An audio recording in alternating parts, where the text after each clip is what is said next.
Salut patriote, je ne vais pas te souhaiter la bonne année, ce serait un peu déplacé vu les événements actuels. Je te présente simplement mes vœux. Et ce que l'on veut, nous le savons, c'est une France saine où il fait bon y vivre. Patriote, tu le sais, nous vivons confinés dans un petit confort depuis, depuis plusieurs années. Nous mangeons à notre faim, nous consommons plus largement, nous partons en vacances, nous avons un peu plus de temps pour les loisirs. Ce confort, c'est à nous, ou à nos parents, ou à nos grands-parents, à qui nous le devons. Maintenant, et progressivement, nous perdons une partie de nos acquis. Les augmentations successives entament nos économies et augmentent nos charges. Les restrictions, les suppressions de certains de nos droits vont nous faire perdre au fil des années ce petit confort dont nous étions habitués. Nous essayons de vous en donner l'information de ce qui se trame un peu chaque jour, puisque les médias nous cachent la réalité. Le Français a peur. Dorénavant, il a peur de se révolter contre toutes ces injustices.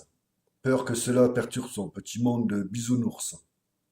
Il en devient égoïste, il va jusqu'à fermer les yeux sur ce qui se passe autour de lui. Il en perd sa dignité. Ouais, sa dignité et son honneur. Car il vit dans le présent et tourne le doigt à son avenir et surtout l'avenir de ses enfants. Ces enfants qui, indéniablement, verront la misère. Ils vivront le monde que nous leur avons laissé.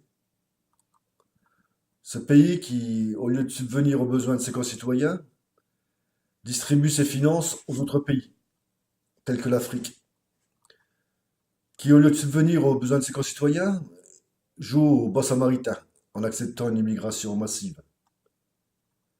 Il est facile de comprendre que nos enfants n'auront plus rien. Plus la priorité sur l'éducation, la formation et même sur l'emploi. Sans parler de la sécurité qui est de plus en plus présente sur notre territoire.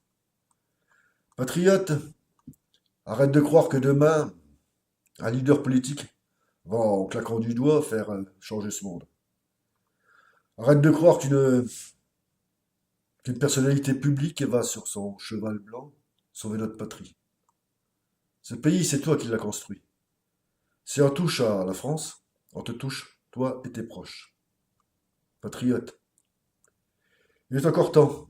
Ne compte pas sur les autres, sur tes voisins. Ne dis pas que ceux-là feront ton boulot, non, c'est ton devoir. Alors redresse-toi, patriote.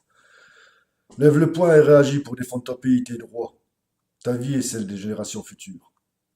C'est un grand combat que tu dois mener, car ce projet de nous réduire à l'esclavage, c'est pourtant la triste réalité, et c'est tout tracé, programmé, réfléchi depuis de nombreuses années. Tout est prévu pour aller au bout de leur destruction. Non pas seulement en France, mais toute l'Europe est concernée. Je sais, cela paraît inconcevable et pourtant c'est bien réel. Et inévitable si on laisse faire. Alors, il nous faut être prêts. Il nous faut être judicieux, ne pas en faire n'importe quoi, ce qui satisferait nos dirigeants. Surtout, ensemble. Tous ensemble. Nous n'avons pas le droit de rester les bras croisés, nous sommes chez nous. Ce pays est le nôtre et doit le rester. Patriotes, nous essayons de rassembler nos concitoyens avec peu de moyens, et face à la volonté du gouvernement de nous déstabiliser, en nous faisant passer pour les véritables terroristes. La seule solution, c'est toi. C'est le peuple rassemblé, les patriotes, de véritables patriotes, montrant que nous ne sommes pas des lâches. Faisons honneur à notre pays, soyons dignes pour nos enfants. Avant de disparaître, puisque c'est programmé aussi, je te demande de bien réfléchir à ce que je viens de dire, et que tu médites là-dessus. Il ne faut compter que sur nous-mêmes, et donc nous rassembler.